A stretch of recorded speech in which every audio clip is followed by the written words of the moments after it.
Ladies and gentlemen, welcome to episode 5 of the Squash Match Wrestling Podcast. I'm Jake. I'm joined here once again by Jet Li. We had a little bit of confusion as to whether or not this was episode 5, but after some research, we found out it is, in fact, episode 5.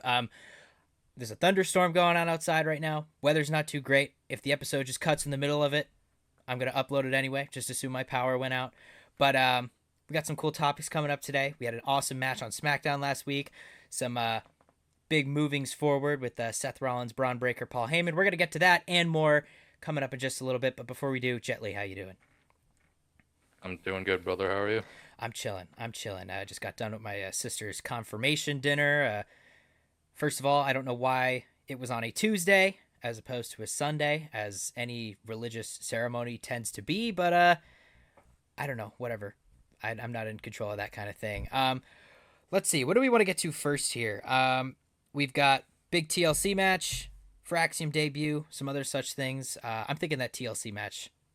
We'll hop right into that first. All right. This was definitely, in my opinion, one of the matches of the week. I don't want to say one of the matches of the week. This was the match of the week. This was a match of the year contender. Um, any ideas as to why this wasn't on WrestleMania?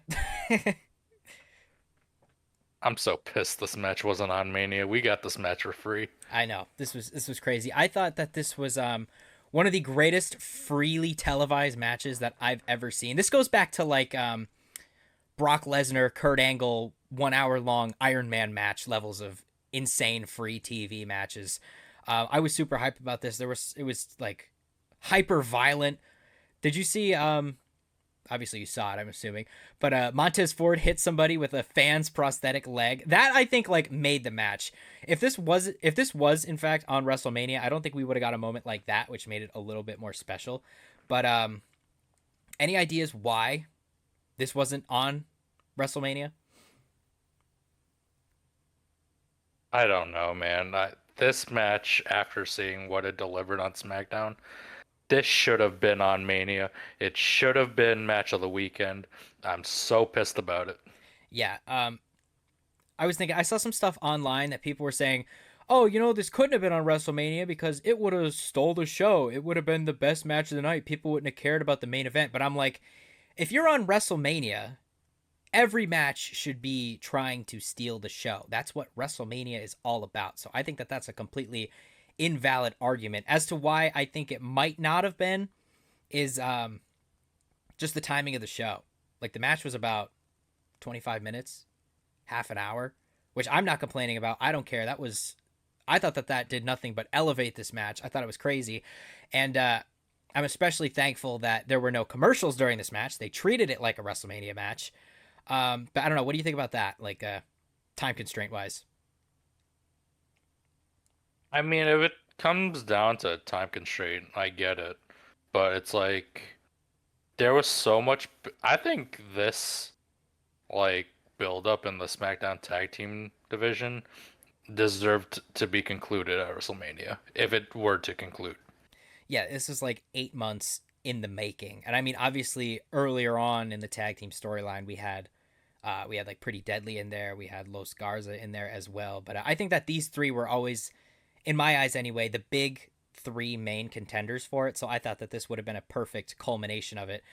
Maybe it came down to like the reaction that they got at Royal Rumble. Because if you remember, Motor City Machine Guns DIY had I think it was best 2 out of 3 falls at Royal Rumble. And a lot of people said that that match was like the bathroom break of the Royal Rumble. And personally, at that time, I kind of didn't care. I don't want to say I didn't care too much because obviously it was one of the best things still going on SmackDown there. But in terms of the Royal Rumble, like I liked it, but a lot of people in the crowd it seemed didn't. Some people online were kind of complaining that it felt a little bit out of place. So I don't know. Yeah, I feel like, and I think it was just like the early stages of the whole like five-way between like the tag teams and like on the SmackDown division, because I feel like it didn't really start building up until after the Rumble. Yeah, yeah, I could see that. Um, But oh, oh no, go ahead. I was gonna say I don't know if you want to go into this next part, but the SmackDown tag team division got deeper.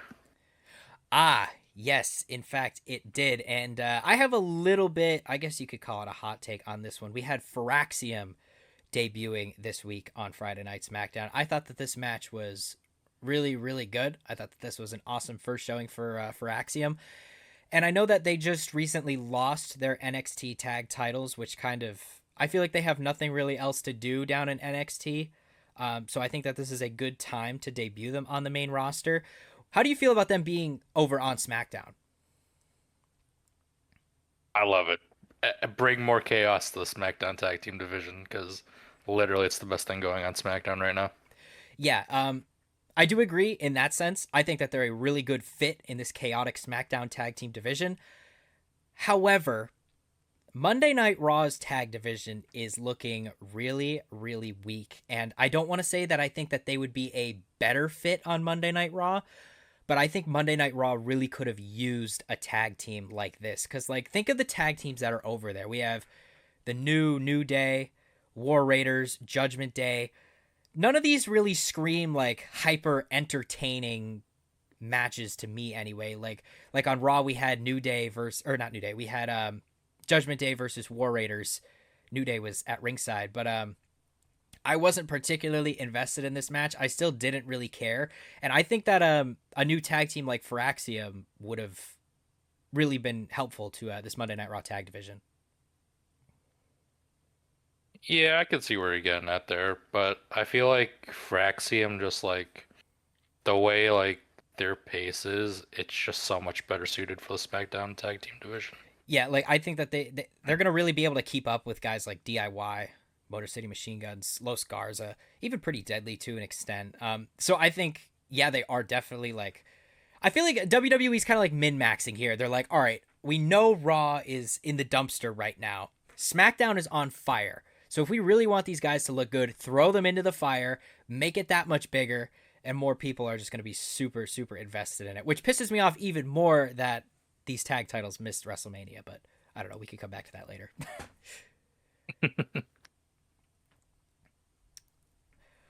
Where do you think exactly that they fit in here in the SmackDown tag division? Like, do you think they're going to be going after titles almost immediately? No, I'd say like give them some time to build up their like character and name because they did just get called up from NXT.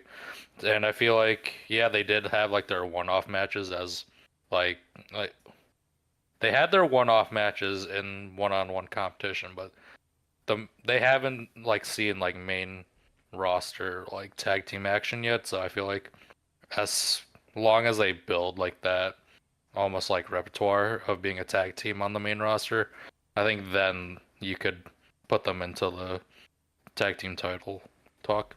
Yeah, I thought they definitely looked like super strong here on SmackDown. Their match against Los Garza, I think they even made Los Garza look a little bit weak. Like if you notice the first like maybe 4 or 5 minutes of this match, it was all Firaxium, like offensively. The only time that Los Garza really got any offense going was during the commercial break, like when it was like small up in the corner of the screen. Hmm. Because like for as much as I hate commercial breaks like that where you can't hear anything and the commercial's bigger than the actual TV screen, like I try and pay attention. Um, but yeah, Los Garza looked kind of hot during that, but in terms of like actual TV time, it was like Firaxium all the way here. Yeah, and I feel like you definitely gotta do that, especially if it's someone as big as like Fraxium debuting on the main roster. I mean, we saw the other NXT call-ups; they're getting a lot of TV time right now at the moment, and I really think that's just to give them exposure. Yeah, especially on like the women's side too. Like there's a lot of women's NXT people on Monday Night Raw anyway. Like we had Roxanne Perez, we had Julia, we have Stephanie Vaquer having matches the past 2 weeks. And I think that's really cool for NXT because, like, as somebody who doesn't get to watch NXT every week, obviously NXT would have been on while we're usually filming this. We're filming a little bit late tonight, but like I don't really get to see a lot of that stuff. I see it all in like the Twitter clips, and everything down there is just super cool. It's awesome. So I'm glad we're finally getting to see it. I think especially over on the women's side, it's been rumored that we're getting the what's it called? Women's Evolution PLE, the like all women PLE that's going to be sometime over the summer. I think either late June, early July, something like that. After Money in the Bank, I'd imagine. But I think that this is kind of building up to that. The women's side, anyway. Yeah, I don't remember the last time they had Evolution. It might have been like 2018, 2019, if I had to take a guess. But I feel like this is like the greatest of timing for there to be like an exclusive like women's PLE again. Yeah, like women's wrestling now is like probably the best it's ever been. Like we Yeah, have because we don't have a we don't have a butterfly belt anymore. yeah, no more Divas titles. We have actual realistic looking titles with like real strong champions. Not that any of the past women's champions weren't as cool as they are today, but like I don't know, we got like people like Bianca Belair, Rhea Ripley nowadays, Io Sky, like these are like people that people really really want to see, you know? Like I feel like back in the day it's like, oh, the women are on bathroom break like but nowadays it's like okay, like obviously the best match of WrestleMania in a ton of people's opinions, and I think we said it last week. Both of us agree that that was the best match of WrestleMania. I think what's his name? Who's that guy that does the like shitty match reviews online?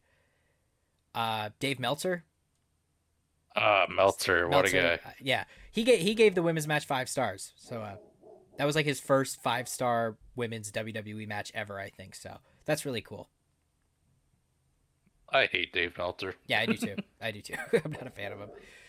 Um, but yeah, anything else here on the SmackDown tag division? New teams. We can go back to the TLC match for a minute if you want to. Highway robbery that this was not on the Mania card. Yeah, absolutely. Actually, what were some of your favorite spots from the TLC match? Now that I'm thinking about it, because there were a ton. Oh, I think the easiest one out there's the prosthetic leg. Oh yeah, it was crazy. That was a viral moment, and I don't think that would have happened had this been on WrestleMania. Obviously, that fan probably just wouldn't have been in attendance that day. I mean, that easily has to be like the best like fan interaction moment of like all time. Yeah, that was crazy. A lot of people were saying that this match was like this generation's version of like the Dudley Boys versus the Hardys versus Edge and Christian TLC match. Like, because a lot of people were saying, "Oh, this is the best TLC match ever," and then other people online were like, "Oh, but what about Dudley's Edge and Christian and the Hardys?" But I think just like a generational gap. Like, I couldn't even tell you when that match took place. Like, I don't know. Was it after the 90s? I don't even know. I probably sound stupid if anybody like older is listening to this, but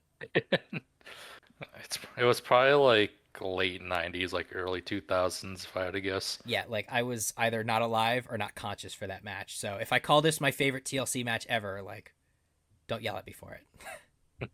It's just the recency bias. Yeah, recency bias. Recency bias. All right, anything else on TLC SmackDown Tag Division before we move on here? I'm good. All right. Let's move over to Monday Night Raw.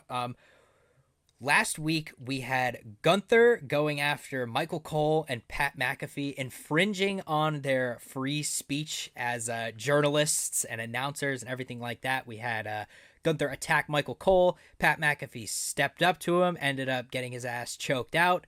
And this week, what did you think of his promo aimed at Gunther?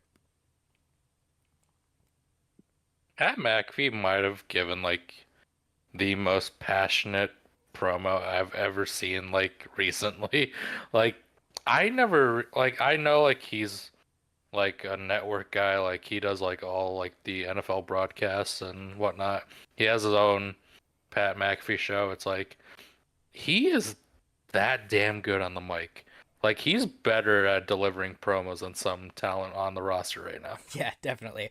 And I just like how seriously like he takes this, like other celebrities, Travis Scott, that come into the WWE. It's like they just don't care, you know? Like they come down, they're like smoking a blunt, they high five two people, and then they turn around and go away. Pat McAfee is like, he's here. Like he's like, all right, I'm the full time employee. I'm that guy. He's like, I guess in a way similar to Logan Paul. Not that he's a full time wrestler, but like, you know, he really takes it seriously, and I appreciate that about him. It's like it's not that he's like a character because like Pat McAfee himself is a character. It's like he's a character in a show, but he's playing himself. And I don't know. I think that's really cool. I like the dynamic that he has.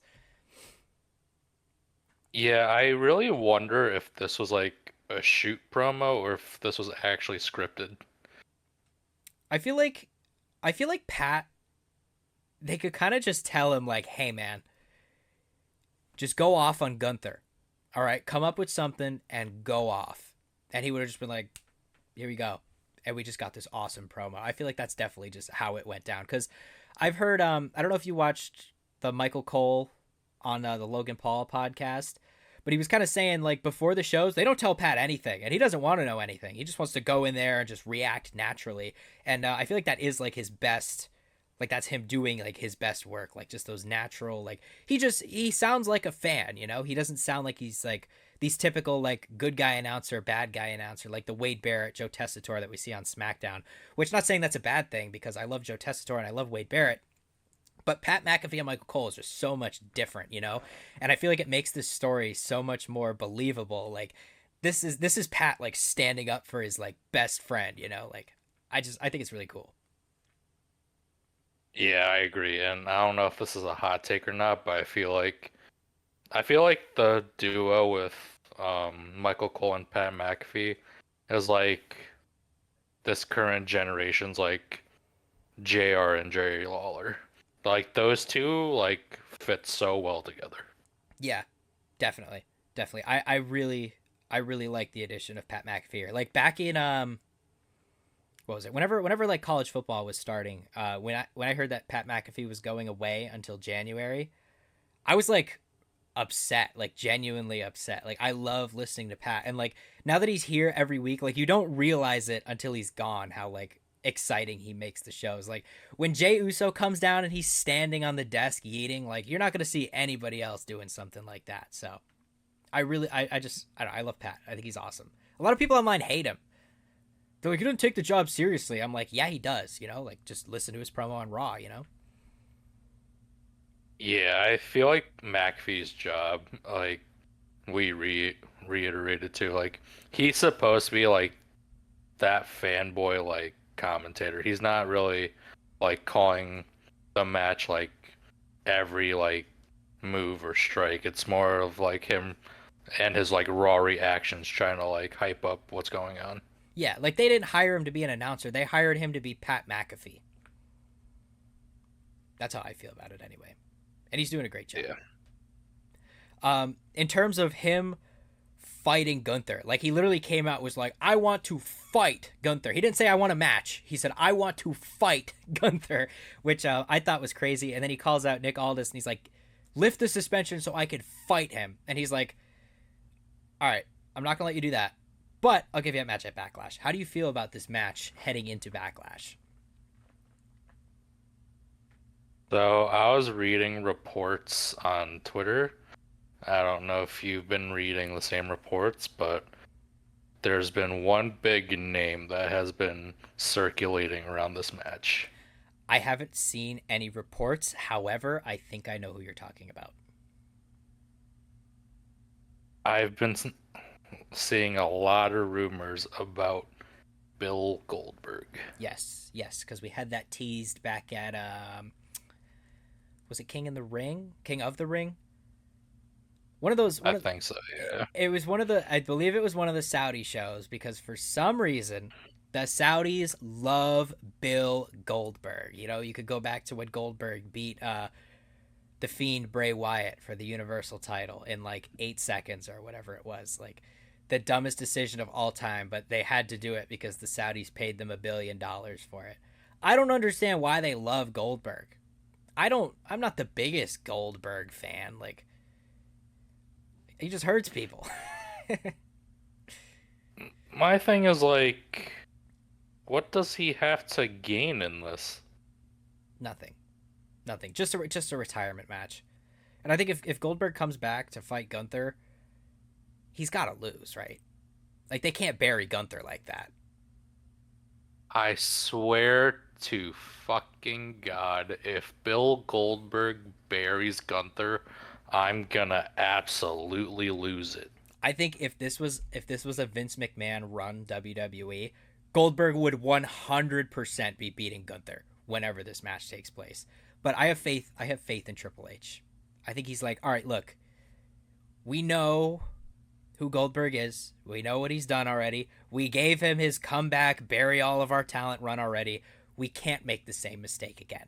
I don't think they'll let him bury Gunther. Let's pray to God. Yeah, like seriously, like that, it's so stupid. I don't want to say I'm sick of Goldberg because we haven't seen him in God knows how long, but I don't want to speak for older fans either in this because obviously he was wrestling before I was conscious, much like the Dudleys and that match that we went over a little while ago. But I don't know how much people in general want to see Goldberg here. I'd be fine with just the retirement match against Gunther. Yeah, I feel like there's so McAfee versus Gunther is definitely gonna have some sort of shenanigan at Backlash, I feel like, and it's definitely gonna be an interference, whether it be Goldberg or who knows, they throw someone into the loophole. We might even see Rusev versus Gunther. Yeah, I could see that like European dominance over on Raw. They are both on Raw. Yeah, Rusev's trying to redeem himself. Yeah, yeah. That vignette that he had. I was trying to get out of it like who his next or who his first storyline could really be against. I mean, I know he has a match against Otis next week, but I don't think Otis is going to be the target of a returning Rusev because people have been looking forward to Rusev coming back for a long time. So, who do you think Rusev's first opponent could be, if not Gunther? Um, it's tough to tell because I feel like if he were to get into a feud, I mean, I know we haven't seen this guy recently, but I feel like he could definitely do something with Sheamus when he returns. But I feel like they could also just do a thing where like they just give Rusev a bunch of like jobber matches just to build him up to be a beast until they find someone suitable for him. Yeah, yeah, I could see that. Especially the Sheamus, I kind of agree with that because I feel like Sheamus is that guy that you could kind of like a win over Sheamus is like pretty big, you know? Like somebody who beats Sheamus, you're like, okay, he beat a former world heavyweight champion, a almost Grand Slam champion at this point. But at any given moment, you could make Sheamus lose and then just bring him back up just because he's like a veteran, you know? Like you could kind of do the same thing. I don't want to say Rusev could bury Randy Orton, but you could kind of do the same thing with Randy Orton. And they've been doing that at like PLEs. Obviously, Randy Orton hasn't won a PLE match since like Bray Wyatt back in, I don't know, other than Joe Hendry. But it's kind of a similar situation. It's kind of a similar situation to that, I feel, um, with Sheamus. I was going to say maybe build him up to. I wanted to say Chad Gable. And the only reason I'm hesitant on that is because him and El Grande Americano are still kind of tied up with the luchadors. I want to say Rey Mysterio, but now it's like Penta. They're kind of teasing something there too. Um, but he was talking about that like he's gonna like purify people or something like something along the lines of that. Like he's gonna fix people in the WWE unless I just completely mistook what he was trying to say in his promo. But I feel like we could get a little bit of a callback to that John Cena feud from years back, going after the Americans. And I feel like Chad Gable, an American Made, would be a good target there. Maybe they could do something like Chad Gable has a feud going on and El Grande Americano has a feud going on. Since they are two separate people, you know, we're still yet to be confirmed if Chad is El Grande. Although he does wear his El Grande merch. I need one of those shirts also. El Grande numero uno. I love how generic that design was. It was literally just like white t-shirt with writing on it. It looked like an old timey. It fit El Grande's vibe in a way. Hmm. Yeah, I mean, we're still haven't seen them in the same room yet, besides the Madison Square Garden thing. But other than that, who knows? Yeah, I guess we'll find out in weeks to come. Maybe I still think El Grande is going to culminate with Rey Mysterio, but we might get a mini feud here with Penta. Although Penta also was going after Judgment Day still for screwing him over towards the end of Raw there. Um, so I don't know. I don't know. It's tough to tell. He's definitely going to be demasked by a luchador of some kind. I would like it to be Ray though. I feel like Ray deserves the payoff for this. And I think maybe Rusev's intended target was Chad Gable because Chad was going to maybe lose to Ray at WrestleMania, get revealed as El Grande Americano. If that's true, we don't know yet. Um, and then he was going to move on to Rusev, but I don't know. I don't know. Wild right now. Anything could happen. Ye- Yeah, I mean, we did see a little. I don't know if this was meant to be a tease, but Penta did bring up Lucha Bros. Yeah. Yeah, I saw that. That could be another thing for the Raw tag division if they decide to do that. I would like to see them over on Raw. Just because Penta, I feel right now in the WWE is the bigger star, just because he's been here longer, not much longer, but he's been here longer. He's been very vital within the Raw mid card, and that tag division, like we said earlier, needs some help. Needs an exciting team that could get people invested in this tag division. So I didn't want to see the Lucha Bros just yet, just because I feel like Penta on his own right now is doing a good job, going after that IC title, um, maybe going after a world title someday down the line. But I don't know. Maybe we are going to get Lucha Bros. And if we do, I'd like to see them on Raw. Yeah, I wouldn't mind it. Do we know if they're doing like a draft or like a shakeup this year? I don't know. I think the shakeup was what do you want to call it? What was it called? It wasn't free agency. The transfer portal, whatever it was. I feel like that was the big Yeah.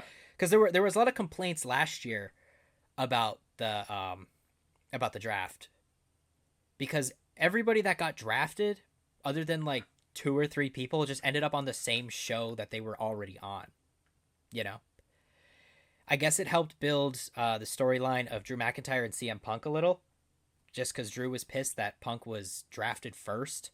So maybe that helped tensions in that feud a little bit. But other than that, I wasn't too impressed with the draft because back when they used to do it, I loved the draft. I was like, oh, yeah, let's see who goes where. But last time it was just, oh, he's staying. Oh, he's staying. Oh, he's staying. It's like, oh, now we got like Nia Jax. Okay. Like a lot of it was just nothing burgers. Yeah, I really missed when especially with like the brand split, like Raw would have their own PLEs and then SmackDown would have their own PLEs. Like I miss like that era. Yeah. Especially like when it all culminated at like a Survivor Series when it was Raw versus SmackDown. I almost wish they would go back to that and then just have War Games. They could even do it in War Games. They could do Raw versus SmackDown War Games. That'd be sick. You could have like Drew McIntyre teaming up with like Roman Reigns and I don't know, Jacob Fatu, LA Knight, like these like random super teams against Raw's super team of like Gunther and Jey Uso and CM Punk, like Seth Rollins. They're all stuck on a team together. And it's like you could have storylines within the teams themselves and then going at each other too. Like that would be an interesting dynamic. I think that'd be cool for War Games. That's way down the I'm line. not gonna I'm not gonna lie. I don't know if this is another hot take or not. I'm so sick and tired of war games. Low key. It felt kind of forced last year. Yeah, like there was no need for a War Games match last year because I feel like there was so like the last few War Games matches, a lot of it had involvement with the Bloodline, and it just made sense. But like I feel like last year's one was I don't even remember what last year's one It was. was like the Bloodline. It wasn't Bloodline Civil War. It was like Timu Bloodline versus OG Bloodline. And I feel like that would have been a good place for the whole thing to just culminate. You know?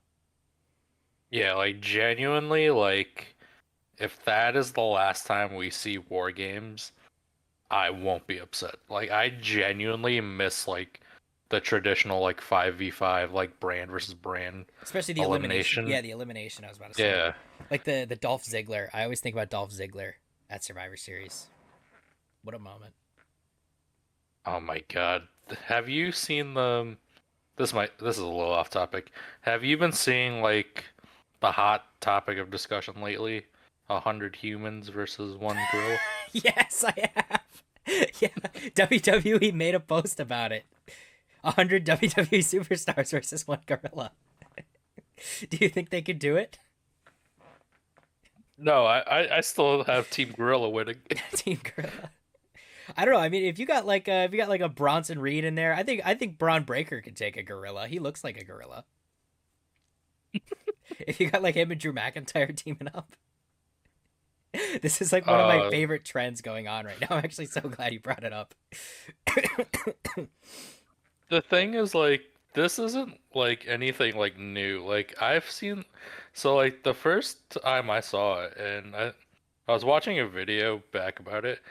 This has been like a discussion for like the last 2 years now and it's just like at the height of its moment right now. Yeah, I've seen it in like variation. Like it was like, could 100 people beat up a lion? Or like, I saw one. It was like, would 10 million or like would 10,000 lions defeat every Pokemon? Or like, could could you beat up 15 toddlers? Like I've seen it in different variations, but this one, just like the last like 3 days, it's just like come out of nowhere. I think it's hilarious though. Everybody's hopping on it.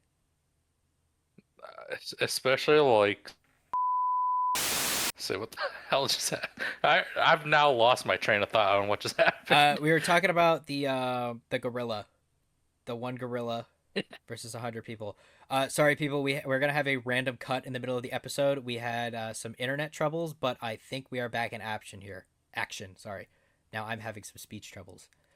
Uh, you could continue if you lost your train of thought, though. We could move into the next topic if you want. I genuinely lost my train of thought. All right, we can move on here. We can move on here then. Let's move over to SmackDown side of things here. Let's go Women's United States title because we did have a title change over on SmackDown. Zelina Vega is our brand new Women's United States champion, the second Women's United States champion in WWE history. How are you feeling about this title change? Or Chelsea. Yeah, I I agree. feel like Chelsea deserved a better run. Yeah, I'm really upset about it. And it's nothing against Zelina Vega, but everybody loves Chelsea Green. I feel like there's only one reason why this change happened. Why would that be? Um, there's a certain someone that returned. That's right. They're married, Yeah. dating, something like that. Yeah, I think they're married. Yeah, Malachi Black's return. How do you think that helps Malachi Black though? I mean, I don't mind that he's like if his first feud is with the Miz, I don't mind it because this is like polar opposites. How like SmackDown has the tag team division, Raw has the mid card. Yeah, There is nothing going on for that SmackDown mid card right now, besides the fact that we've seen Jacob Fatu obliterate the mid card.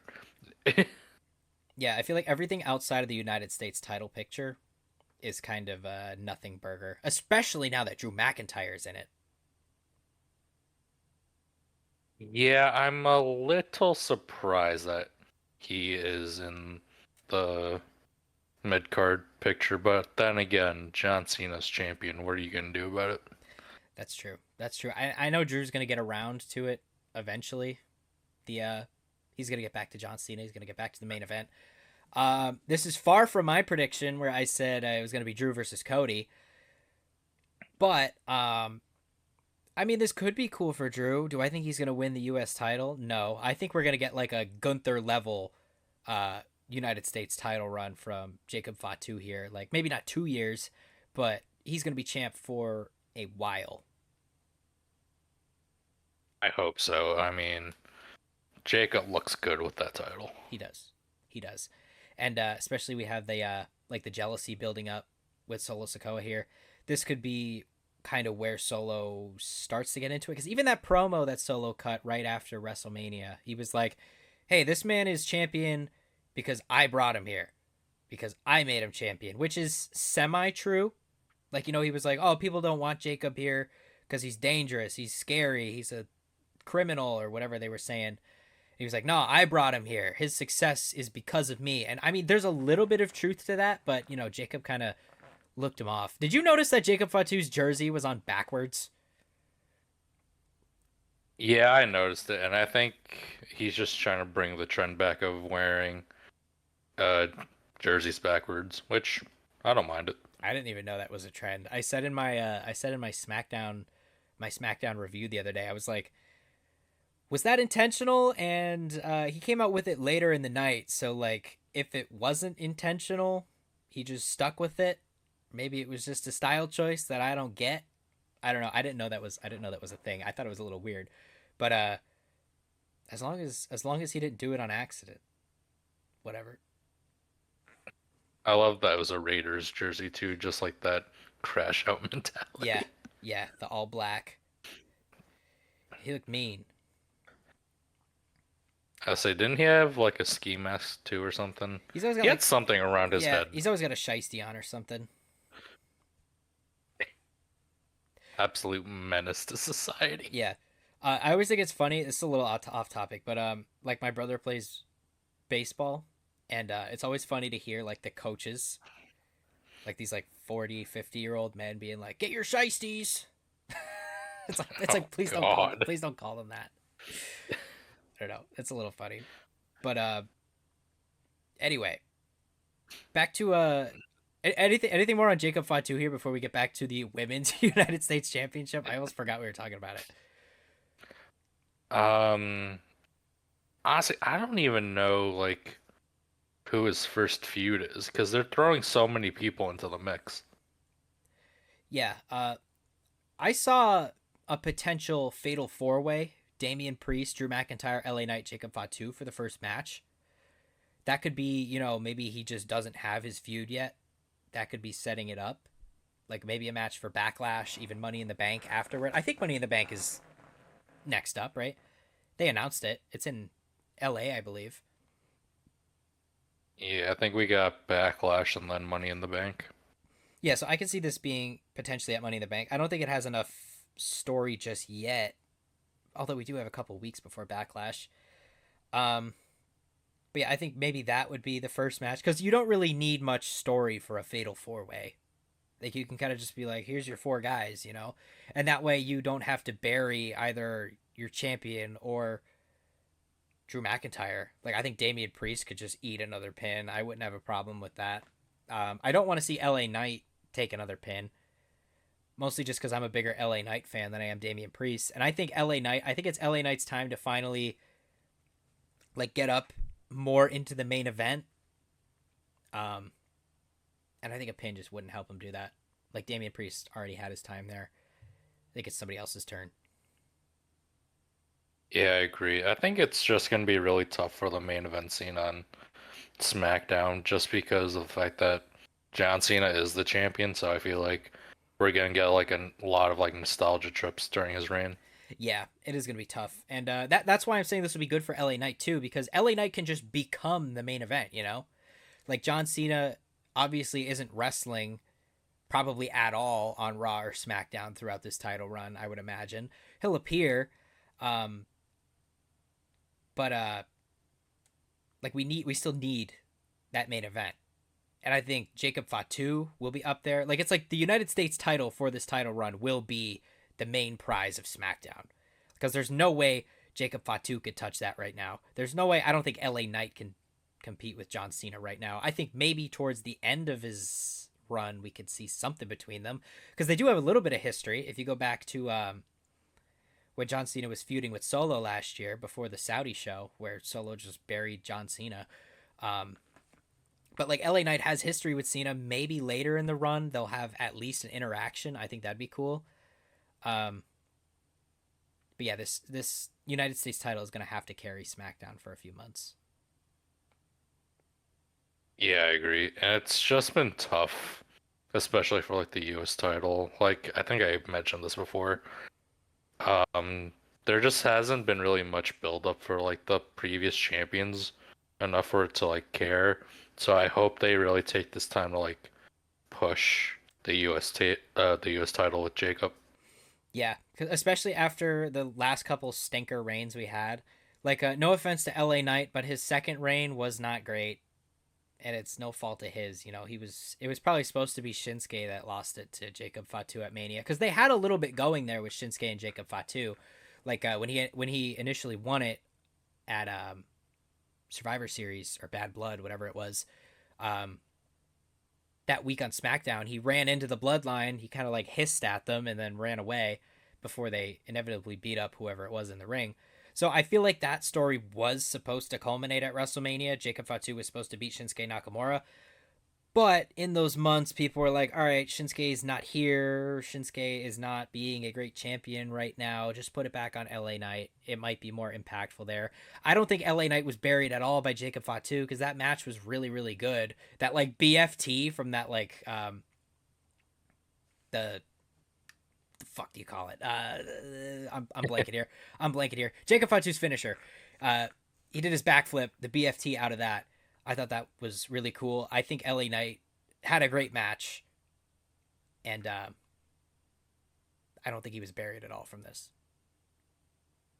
Oh no, not at all. I feel like if there was anyone that were to be LA Knight, I feel like it would have just been Jacob on that list.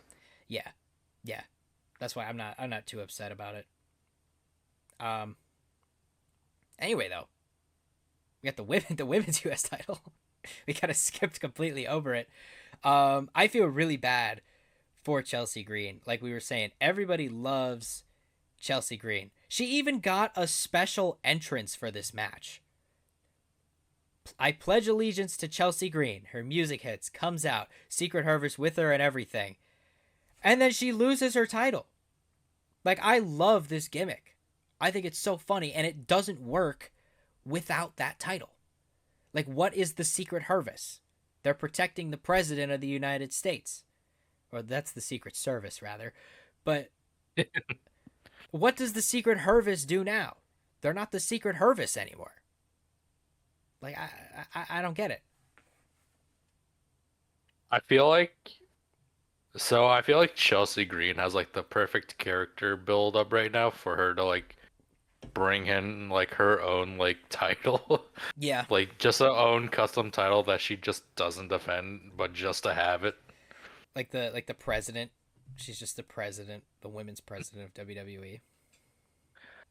It's just so upsetting because I feel like we were starting to like rise we were starting to go deeper into Chelsea Green and the Secret Service. I feel like we were starting to get at like the peak of it. Yeah, like she looked like on the mic and everything coming out like she was great. She looked really good. And then Zelina Vega just beats her twice on SmackDown. Like that's one way to just kill your champions. Like I get it. Chelsea Green's character historically has just been like the lovable loser. She's like the Dolph Ziggler of the women's division. But at the same time, while she's champion, like she's still a champion, you know? I feel like she was just done so dirty.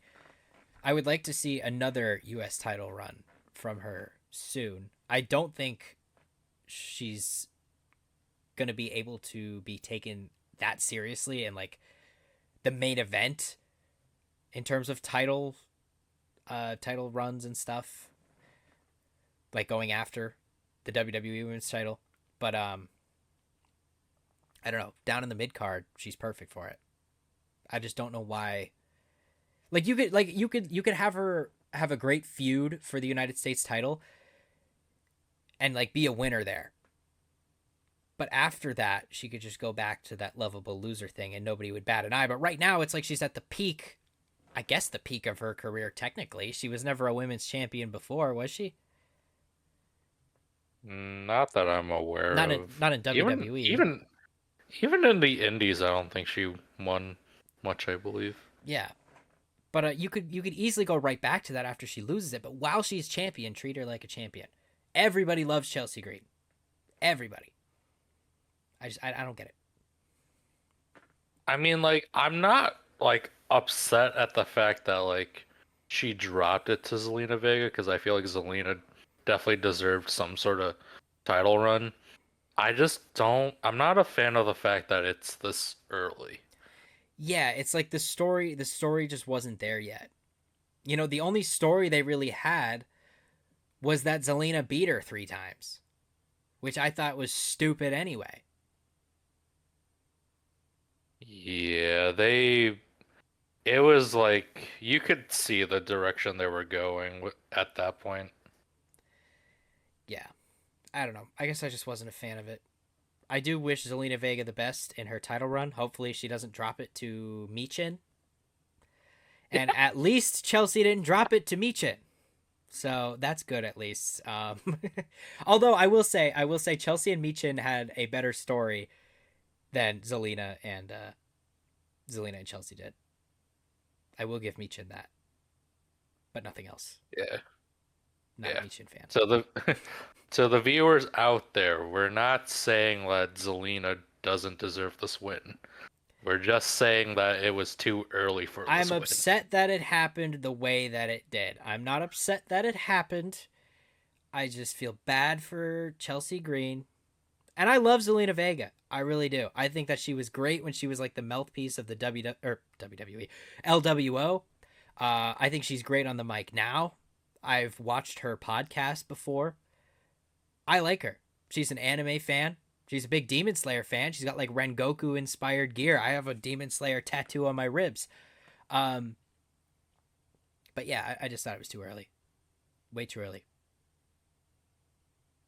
Yeah, because like now it's like I don't know where they're gonna go in like the direction with the U.S. women's title. Yeah, I don't know. It's tough because there's not a lot of women on SmackDown that are really going after it. Like we had Jade Cargill now going after Tiffany Stratton. Obviously, Naomi's still pissed off at Jade Cargill, so now she's in that picture too. Nia Jax is back in that picture. Who is in the mid card? I heard rumors that WWE's trying to sign Mariah May from AEW. I think that's starting to get a lot closer. Like that deal's starting to seal. I feel like. Yeah, because Mariah May kind of came out and just said it. She was like, "Hey, when I'm done with AEW, I'm going to WWE no matter what, whether it's NXT, whether it's main roster. I think she'd be fine on the main roster, especially because they need help." That's another thing where I don't want to say pissed off that the NXT women are on Raw, but they could be used more on SmackDown. Like SmackDown needs it a little more. Like at least now on Raw, there's something going on with each of the champions. Lyra Valkyria finally has a good feud with Becky Lynch, which we could get to in a minute. Io Sky has something going on with Rhea Ripley. Stephanie Vaquer is on Raw, and Stephanie Vaquer doesn't necessarily have anything to do with Io Sky and Rhea Ripley, especially now that we have Julia and Roxanne Perez in that picture as well. But you could have done Io and Rhea without Roxanne and Julia, and they're like a tag team kind of thing, right? Roxanne and Julia. I genuinely don't know. Like they're like friends, you know. They're like buddy buddy with each other. I don't know if they're a traditional tag team though. Yeah, I guess that's one way to put it. I wouldn't call them a tag team. I think they're just two people trying to get the same result. Yeah, that's kind of what it felt like on Raw. Anyway, they were just beating up Rhea, beat up Io, ran away. Um, but I think maybe one of them could have been used on SmackDown. I don't think this is their call up to the main roster or anything. But maybe just for like a short temporary thing, like, hey, we need something for the US title. We have this all women's PLE coming up. Maybe one of them could compete for it there. It's something other than Michin and BFAB. BFAB's not even like a wrestler. I don't hate BFAB as much as I hate Michin.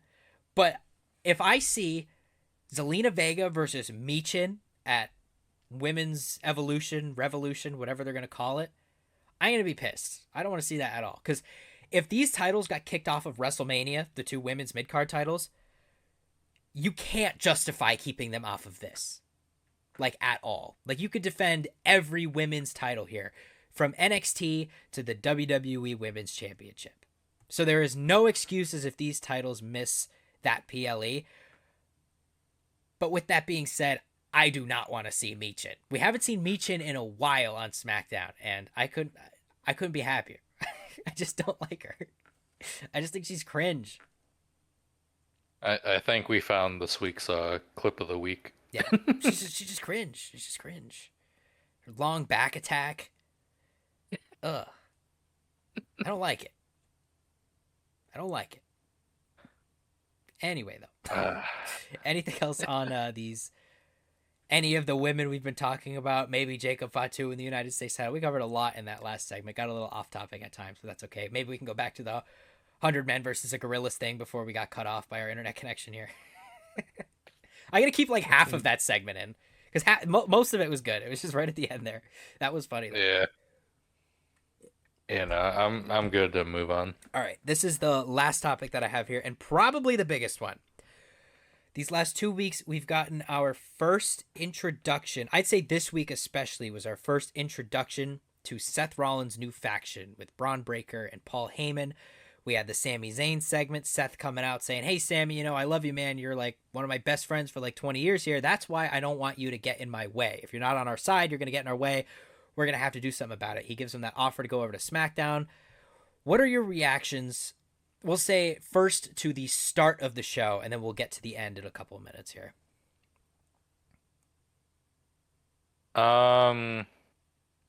So genuinely, my biggest issue is Sami. I feel like Sami has been involved the last 2 weeks with. Last week, it was congratulating Jay. Now it's him being involved with Seth Rollins. What is his story between those two that he's been involved with both? Yeah, because last week, I think we predicted Sami Zayn would be Jey Uso's first opponent, which we now know is Logan Paul, and now we have nothing for Karrion Kross, which is where I thought they were going with that, but we can get to that in a minute too if we want to. But yeah, I could see that. Sami Zayn, I feel like this was like a one-off thing. Like, I don't think they're going to come back to Sami Zayn until later down the line. I feel like this was just like the statement. This was like, this is who we are. This is what we're trying to do. And if that is the case, I think Sami Zayn was a good first choice for that, just because it was like, they do have that history together, Seth Rollins, Sami Zayn, whether it was going at each other in the bloodline, whether it was being friends at War Games. This kind of set that tone for Seth Rollins to be like I compared him to like a mafia boss. Like, he's like, hey man, I don't want to do you like this. I'm gonna give you the chance. This is my terrible impression of a mafia boss, by the way. But hey man, I don't want to have to do anything to you. Hey, go over to SmackDown. We'll give you something good over there. Don't fuck with us over here. I sounded like somebody from Long Island, but that's kind of what I was getting out of Seth Rollins here. And then at the end, obviously when it came down to it, Seth was like, Sami, you don't have to do it. You don't have to do it, but here I come. And he stomps him into the ground. But I don't know. I don't know what that impression was. But hopefully that doesn't offend any of our Italian Americans from Long Island, New York. We're clipping that. Yeah, that'll be that'll be a good one. So far, our clips are like me crashing out, screaming "fuck" at the top of my lungs over and over again, and like a semi-racist impression of an Italian. hey, that's gonna get views. Any attention is good attention. Yeah. Anyway, though. Anyway, um, in terms of what Bron Breakker did to Sami Zayn, I was a big fan of this. How did you feel about Bron Breakker's destruction of Sami Zayn? You mean attempted murder? Yes. Yes. Like I genuinely think we might not see Sammy for a while. Yeah, after he just had a match with Kevin Owens, like a near death match, and now he comes back and he just gets broken in half. I am so glad that Bron Breakker is involved in this. Him coming out with Paul Heyman already is like screaming main event status. It just looked right. It Especially like before like his Tron played where it was just the black screen and the spotlight, like Bron Breakker is the real fucking deal now. it looked right.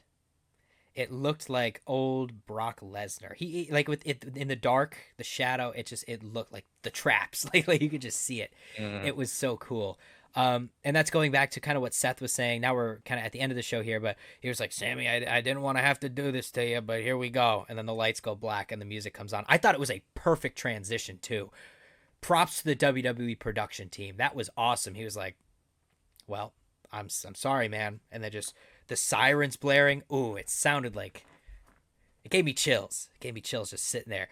As for the match itself, I was really glad that Seth didn't interfere in this match at all.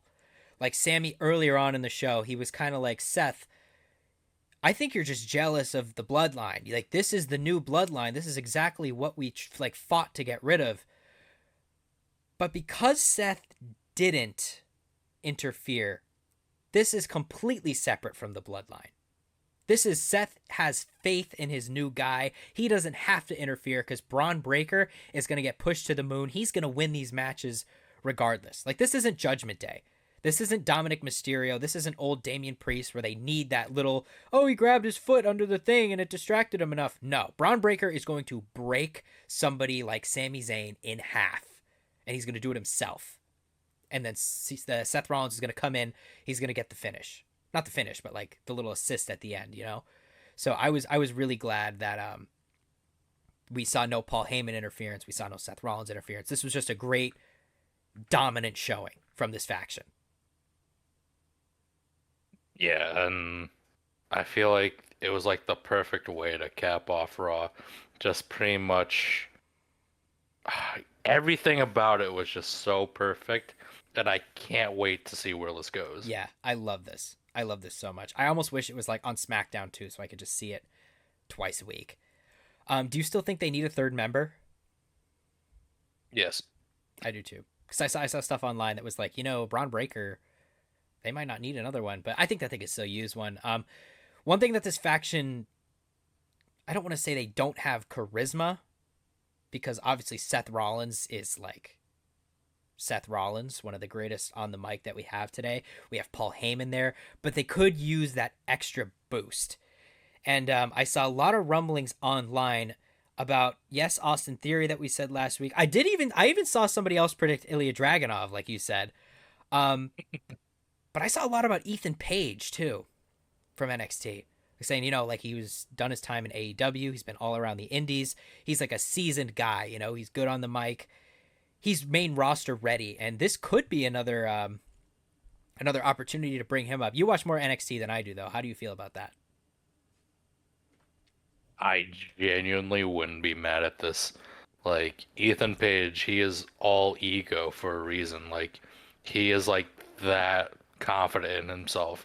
And I feel like if you just have someone with like that much confidence, especially when you're next to guys like Seth Rollins and Bron Breakker who have Paul Heyman now, that's like the perfect recipe for success. Yeah, and it's setting up for like your future too. When this storyline is all said and done, Bron Breakker breaks off, Ethan Page, Austin Theory, Ilya Dragunov, whoever it ends up being breaks off. It's like you learn more from those guys, I can imagine anyway, backstage Like, just like, hey, you could do this better, you could do this, you could do this. Just from like driving in the car with Paul Heyman, driving in the car with Seth Rollins, sitting on a plane next to one of these guys and talking about it for 2 hours or whatever it ends up being. Like, there's a lot more that goes into teaming up with a Paul Heyman, teaming up with a Seth Rollins than just we're out in the ring telling a great story with two of the greatest performers in WWE history. Like, there's a lot of stuff that people don't necessarily always think about. So this really is, like we said last week, WWE thinking long term with these guys. Yeah, this is definitely gonna be, I don't know how long, maybe I'd say the timeline for this faction, if it does become a faction, I hope it's like a 3 to 5 year thing. Yeah. Like they're building up for something great. Yeah. Yeah, me too. Not necessarily, like we said, not Bloodline 3.0 at this point. This is something completely different. This is going to be just pure dominance. I'm super Yeah, hyped this for it. is Evolution 2.0, This is 100% Evolution 2.0. and I'm all for it. Yeah. Yeah. I don't know. I love Seth Rollins. And over the past year, not that Seth had a bad year, but it wasn't as great as CM Punk. I've given my opinions on how I feel about CM Punk multiple times already, the past 2 episodes probably. But this is Seth's mega push, and I'm super happy we're finally here. It's like Seth Rollins always gets the one up on Roman Reigns, and like this, Roman had his from the Vince days up until last year at WrestleMania 40. He had like his 5 to 8 year run as the number one guy. It's Seth's time once again, and I couldn't be more excited for it. I want to see him win another world title. I want to see like Bron Breakker win world titles during this. I want to see Ethan Page, whoever this third member ends up being, win world titles during this. This is cool. This feels like something special, and we're like 2 weeks into it. Yeah, I want this faction like dripped in gold. Yeah. Yeah. Because I don't think they're going to be like, it's not like your traditional like tag team faction either. Like, it's not like they're going after the friggin' New Day and their stinky little meaningless titles. But maybe if they were on SmackDown, they would, just because those actually mean something. The Bloodline held them at one point. But yeah, they don't feel like they're going to be tag team guys. These are going to be like going back and forth. What if we get like a callback to like, say it's like Bron Breakker wins a world title like 2 or 3 years from now, and Seth's giving him the thumbs up, Wow. and then he gives him one of those. Because Seth has spent his time with Triple H, back in the day. Then we got Batista 2.0, and then it's gonna be like the whole evolution thing where it's like, fucking whatchamacallit, Seth will beat Braun for the title, and then it will just culminate at WrestleMania like 50. History repeats itself. Even like I was thinking too, like what if we get like and this is obviously years down the line, like another Shield turn, like say it's Ethan Page, Austin Theory, Ilya Dragunov, whoever it might be. They're all standing in the ring against another super faction, or maybe I don't know, somebody else. Like maybe like one day, like I don't know, Seth Rollins is in charge of the business or something, and he comes out, and these two. This is like, okay, this is going to be the wildest fantasy booking ever, and it's going to be so hard to explain. Imagine like 5 to 10 years from now, when this is all said and done, the two, we're just going to say Ethan Page for now, because I don't want to keep listing the 5 names or whatever. Ethan Page and Bron Breakker have broken away from Seth Rollins. Seth Rollins is now in like a chairman position, similar to like Triple H now. Mm-hmm. Seth Rollins like is forming like a new faction. There's always like a plan B or something. I don't know. I lost my train of thought trying to wild fantasy book this. Oh my god, this is gonna sound so stupid now. Because now that I think about it, they're gonna need another third member. I don't know. What if like somebody else comes in to replace Seth Rollins? Like they betray Seth. There's another third member. Seth comes out from the position of power 10 years from now comes out, and then they have them like turn. They have one of them turn, whether it's Bron Breakker again, Ethan Page turning again. I don't know. I lost my train of thought during that, but in my head it makes sense. I don't think it made sense to anybody listening or you or anything there. that I will, mean, that was just that was screaming authority 2.0. yeah, that's kind of what I was getting at. I was kind of getting at like another authority. However, now instead of Triple H, it's Seth Rollins is in charge. They turn this new aged, the remnants of this new aged evolution, one member of that against into the new authority. That was wild, and now I'm confusing myself. But I think you're picking up what I'm putting down. I hope so. Oh Anyway. yeah, no, I got it. Okay. I apologize to anybody listening to that. That just had like a stroke or something, trying to figure out what I was trying to say. Fantasy booking, so fun. Gotta love it. Anyway, though, anything else on this brand new faction? I've got nothing else written down here, though. However, I do want to get to one more thing before we wrap the show up. But before we get to that, do you have anything else on that? I feel like I know what the one thing you want to get at is, and I feel like if I say it right now, we're going right into it. Go ahead, lead me in. Karrion Kross. Karrion Kross, Logan Paul, Jey Uso. So, Monday Night Raw. We have Logan Paul come out. I'm the best in the world. I'm a legend. I beat a legend at WrestleMania. Where's Jey Uso? Jey Uso comes out. We get, I don't want to say confirmed, but pretty much confirmed that we're getting Logan Paul versus Jey Uso sometime in the near future for the WWE World Heavyweight Championship. Why did they skip over Karrion Kross and Logan Paul? Because they had something there, and we talked about it last week. I'm a big Karrion Kross guy. I have been for a long time. I want to see him in a major feud here with Logan Paul. What do you think is next for Karrion Kross here, then? I'm not gonna lie, I feel like we still could see Karrion Kross involvement. Like, I feel like this is just like a glimpse of it, as much as like, yeah, like Karrion Kross's interaction was with Sami, but I feel like because of Logan Paul and because we might see him going after Jay in the World Heavyweight Championship, we might see another like Karrion Kross like crash out pipe bomb, whatever you want to call it now. And I just really hope it like leads up to that, where like Karrion like isn't in the initial picture, but he's in like the outside picture going in. Yeah, like he's in the background. I want to say the same thing, but that like backstage thing with Sami, I don't know, that just like threw me off. And I don't know if it's supposed to be throwing me off or if they're just ditching the Logan Paul idea altogether. I pray to God they're not. But people were saying online about the thing where Karrion Kross does his hair exactly the same as whoever he's talking to at that moment. He had his hair done exactly like Sami Zayn. And, like now that I know about it and I caught on to it, I'm like, okay, that's kind of cool. But I want to see Karrion Kross versus Logan Paul. I don't want them to skip over it. And I hope that, kind of like you said, Karrion Kross somehow gets himself involved with this, whether it's screwing over Logan Paul in the match.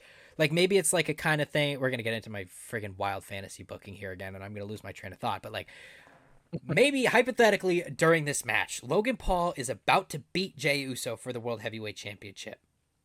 However, Karrion Kross makes an appearance, does something to screw up Logan Paul, we get a Jey Uso win. The question after that is, does that bury Jey Uso? But that's not exactly what I'm concerned about right now. I'm talking about Karrion Kross. That right there puts Karrion Kross in with Logan Paul, and I think that that's exactly what like he needs right now, is a big feud with a big name like Logan Paul. Because I've heard online a lot of stuff, Karrion Kross isn't spectacular in the ring, which I don't know how true that is or not. But a guy like Logan Paul can kind of, I don't want to say carry him, but would definitely make him look better than people say that he is. I haven't seen too much of his Killer Kross stuff, and I definitely haven't seen too much of him recently in WWE because his last match was, other than AJ Styles, like last year. But I just think Logan Paul would be such a perfect opponent. I really don't want them to skip over it because the storyline's there, the match is there if they want it. The people want Karrion Kross. The people being me and a lot of other people online. Just do it. Just do it. Yeah. What was I about to say? now I've lost my My train of fantasy thought. bookings, my fantasy bookings have notoriously fucked us up all day today. I I apologize. The fantasy bookings, the internet, we're having a rough one. Even the start of the episode. I won't for the viewers, I won't say exactly what happened. However, that happened too. Yeah, what a episode 5 this is gonna be. Episode 5, 6, 7, whatever this one might be. I don't remember at this point. uh, but I will say, did you notice when Logan Paul was walking like through like the halls, one of like the digital screens was like glitch. Was it? It was like glitching and like the words were scrambling. Hmm. Like a Wyatt 6 type of thing? That's what I've been seeing reports about. Hmm. Well, because they're supposed to be on SmackDown right now. Yeah, but Cross is on Raw. Yeah. So, are you saying the Wyatt 6 are coming back for Karrion Kross? I don't know. Who knows when the Wyatt Six are Yeah. coming back? I think that Like, there's so much reports that I can't keep track anymore. yeah, they have to come back with Alexa Bliss too. But because I guess their story was kind of not finished with Karrion Kross in a way. I mean, Karrion Kross got the pin on Uncle Howdy in that tag team match, which was the last time I think we've seen them, and then AOP got shoveled off to wherever they are now. Um, but I don't know. I don't know how I feel about that just yet. If it was the Wyatt I'm Six. so glad. I'm so glad you mentioned Alexa Bliss because where the hell has she been? Like I said, I think she's waiting. I think she's just waiting on the Wyatt 6 at this point. Because we saw it when she came back at Royal Rumble. She was wearing like, I don't want to say she had Bray Wyatt's. Was it Bray Wyatt's jacket on or something? Something It was like representing. a jacket, like tributed. Yeah. Um, but like obviously, I feel like they're going down that route of she's going to join the Wyatt 6 one way or another, and we don't even know which member of the Wyatt 6 got hurt. It has to be Uncle Howdy, right?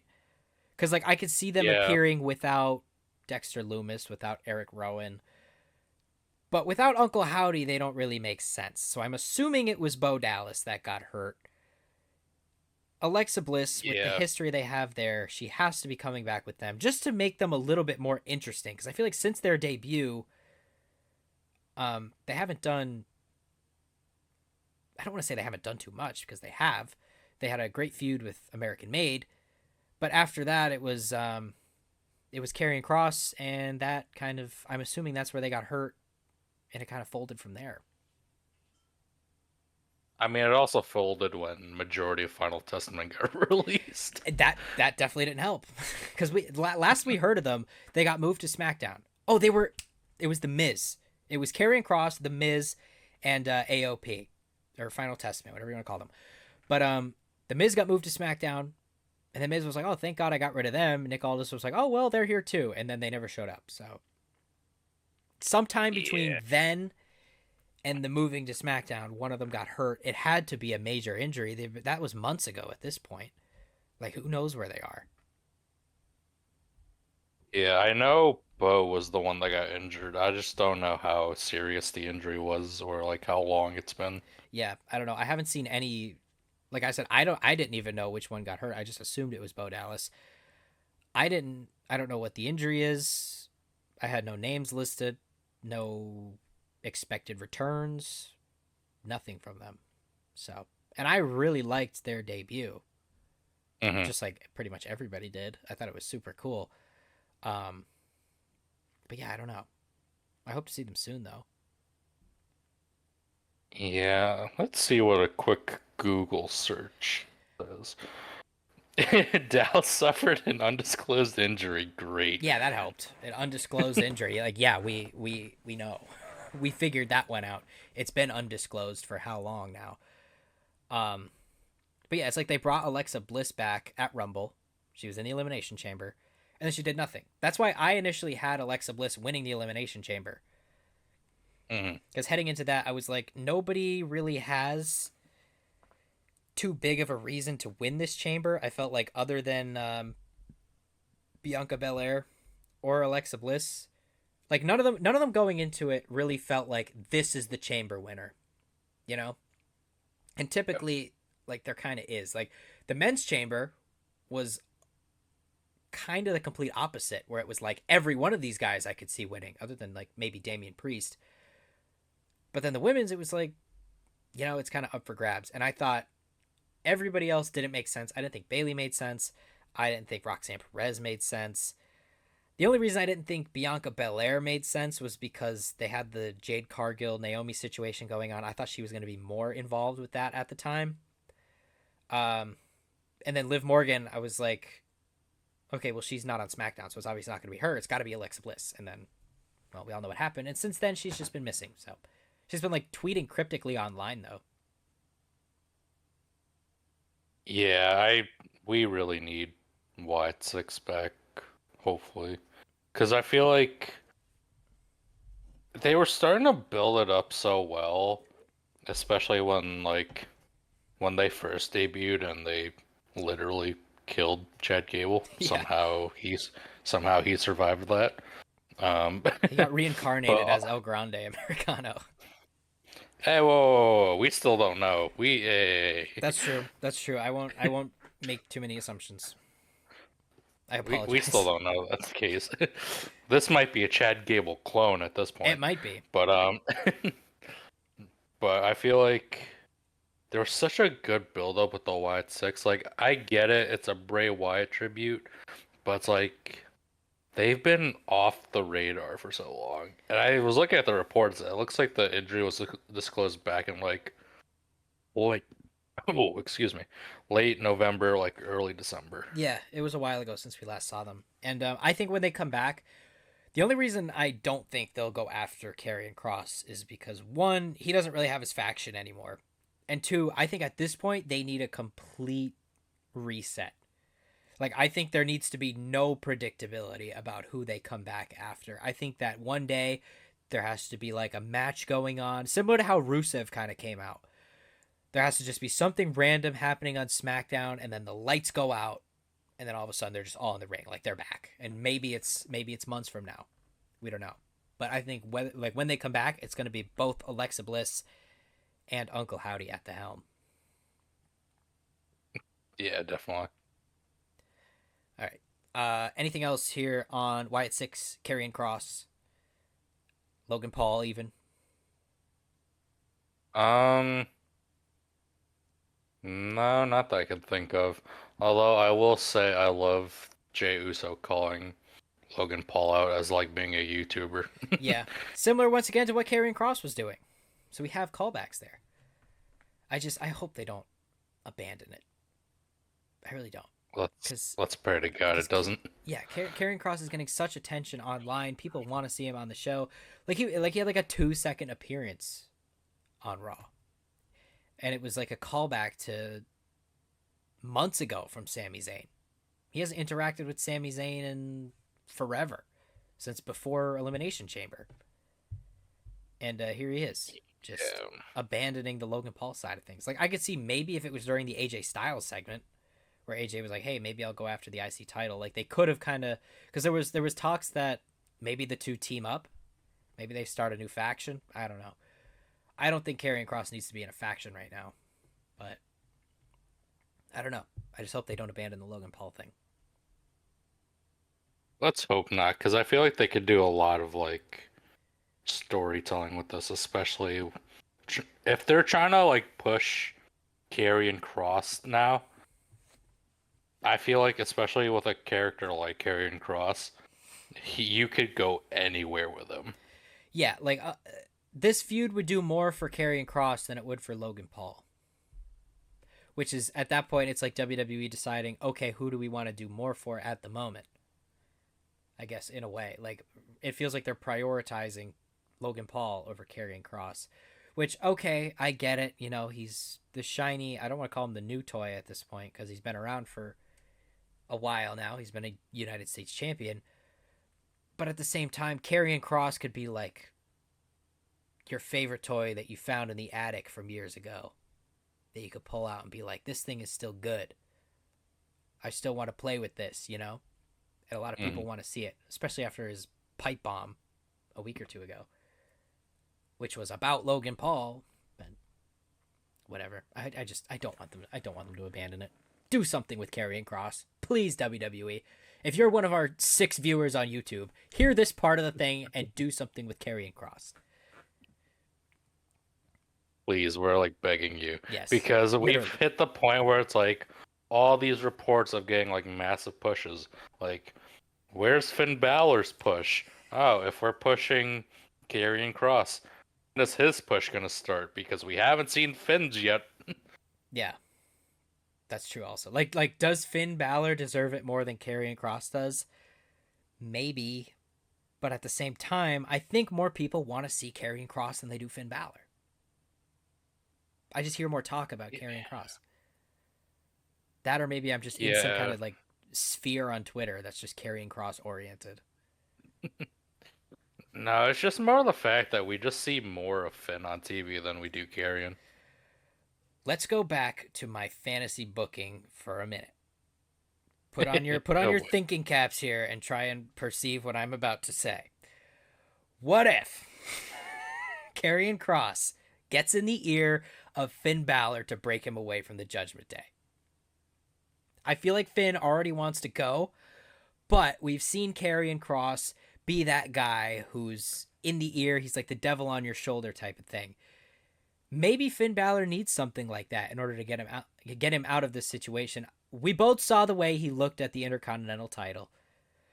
We both heard the way he was talking in that backstage segment before, like, "Hey JD, why did you tell Dom and you didn't tell me you were coming back?" You know, like when JD was like, "Oh, we have a match tonight," he was like, "Liv, why didn't you tell me that I was in a match tonight?" You know, like stuff like that. Maybe he needs that devil on his shoulder. Yeah, we're definitely starting to foreshadow Finn Balor's exit from Judgment Day. But back to Karrion Kross, I don't know what hairstyle he could pull off.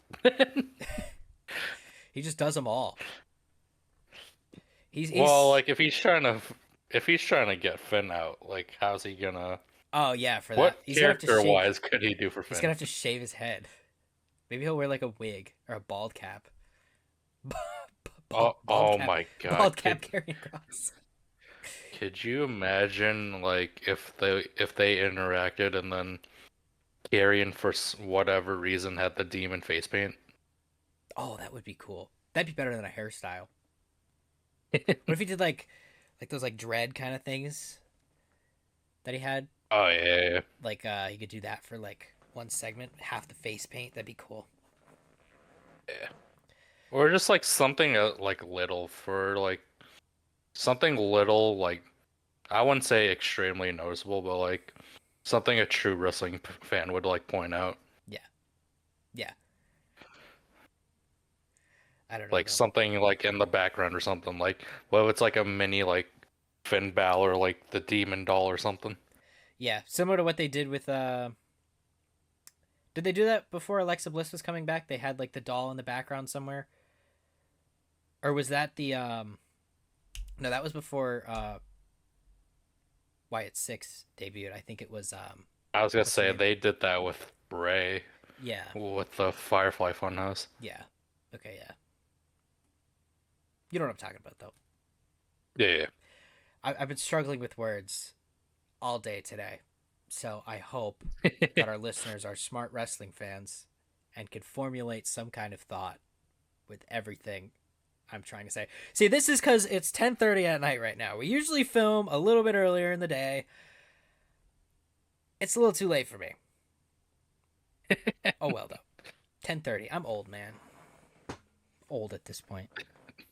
You're old. 10:30. I feel How old are you? I don't even know if I know.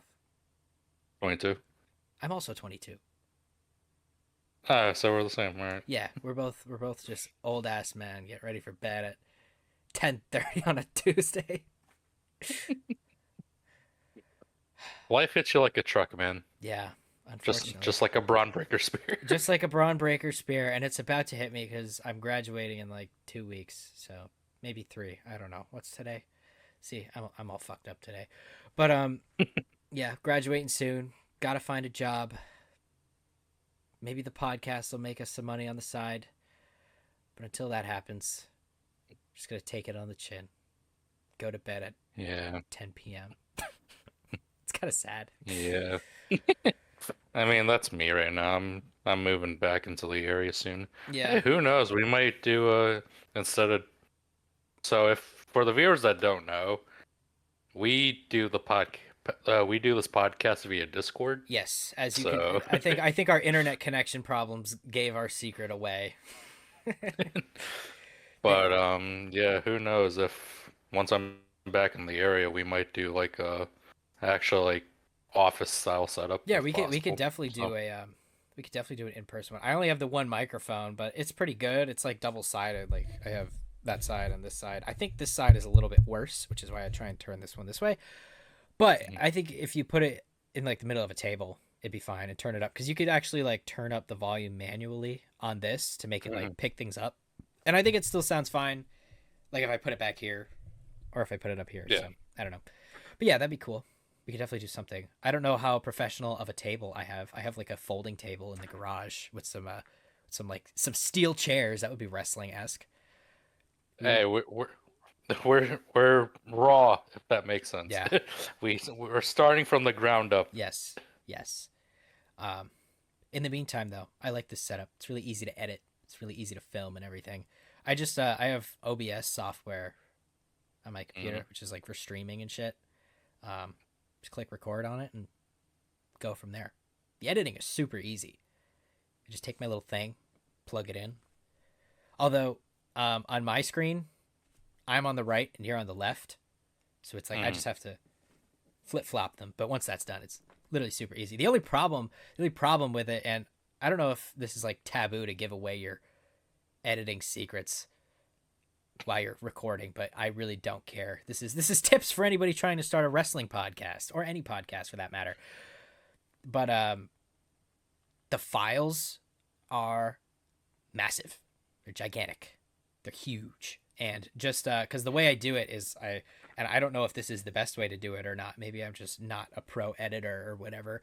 But I'll just copy and paste the like video file on top of it, and then I'll crop it, and I'll just like move them around the screen. And that just because there's two like 2 hour long things in this thing, it makes it so big, like gigantic. And I did get my 2 terabyte storage thing though, so that helps. Nice. We will be able to record for years to come. I got a great deal on it too. I was at Best Buy and I was like, Hmm. I just need like a quick maybe like 500 gigs of storage to start with. And the guy was Hmm. like, "Okay, they're right over here." And he took me over and I was like, "Well, this 1 terabyte is on sale and it's like $60. Maybe I could get that." And then right next to it was 2 terabytes for $70. And I was like, that doesn't seem right. I'll take that one. So I'm hoping it's not like some janky Timu storage thing where it doesn't actually hold 2 terabytes. But so far it's been fine because I was running out of storage on my desktop and I was worried that we wouldn't get to actually record another 32 gigabyte podcast episode.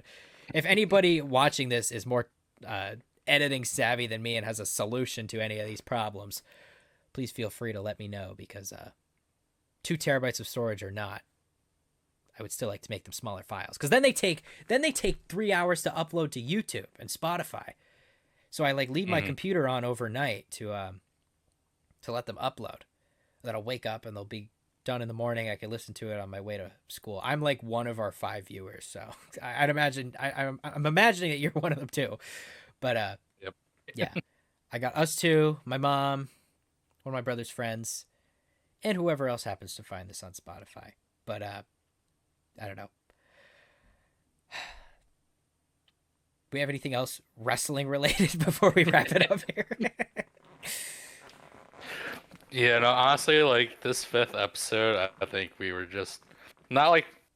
I mean, we always free flow for the most part. Like, we do have a script that we try to follow, but like this one, we just really didn't.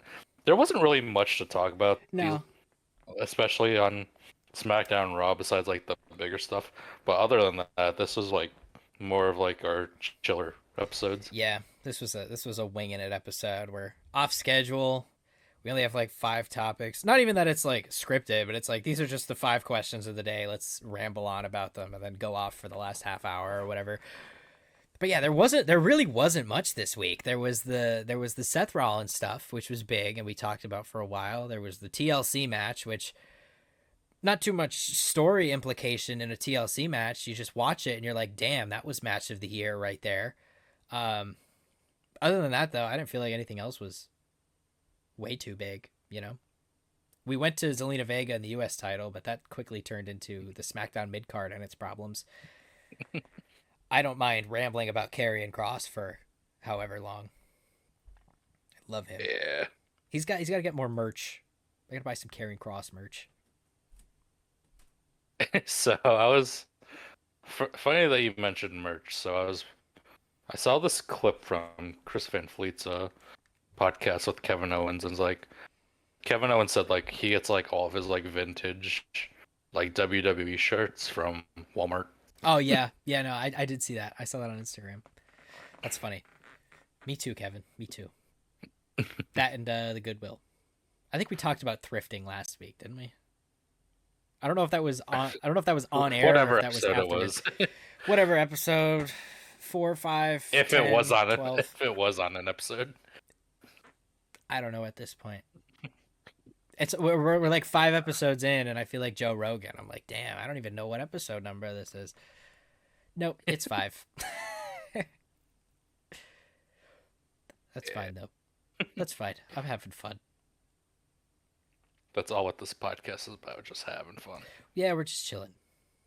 We're just chilling. I got my beer here, my Corona Extra, which I didn't want to drink, but I'm out of cheap beer right now.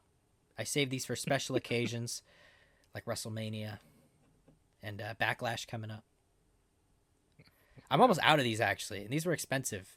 It was like $30-$40 for like a. What did I get? I don't know if it was a 12-pack or like a 9-pack or something. I don't know. My mom and dad got them for the Super Bowl, and they don't drink beer, and we had a ton of them left over, so they were like, "Here, these are yours now." And I was like, "All right." So Like, thanks. I took them. I had a fridge full of them, and my fridge full of them is now almost gone. I've got like 2 or 3 left, so I got to buy more cheap beer for next week. Anyway, though, do we have anything else, or are we ready to wrap it up here? I am ready for bed. I was gonna say we're at what 10:30 right now. 10:30ish. Yeah, we're around there. Yeah, I mean there really wasn't much to cover, so I mean I'm good to wrap up. All right. Well, in that case, thank you all for listening, watching, or however else you decided to consume this podcast. I'm Jake. That's Jet Li. Jet Li, plug your socials. JetLi_T on Instagram. And you can find me over at YanoskiJ2103 on Instagram or through any of the social links in the graphic below. My Twitter's there. My Instagram's there. Again, it's all just Squash Match Wrestling. The Twitter one's a little bit different, actually, because Twitter only allows you a certain amount of characters in your username. I think it's Squash Match WRST or something like that. But you can find me over on YouTube at Squash Match Wrestling, Spotify at Squash Match Wrestling, and now TikTok as well for all of those podcast clips. We will see you all in the next episode. Hopefully we have a little bit more to talk about then, and hopefully we film that one on time so our speech isn't terrible. My speech anyway. But with that being said, we'll see you all next week.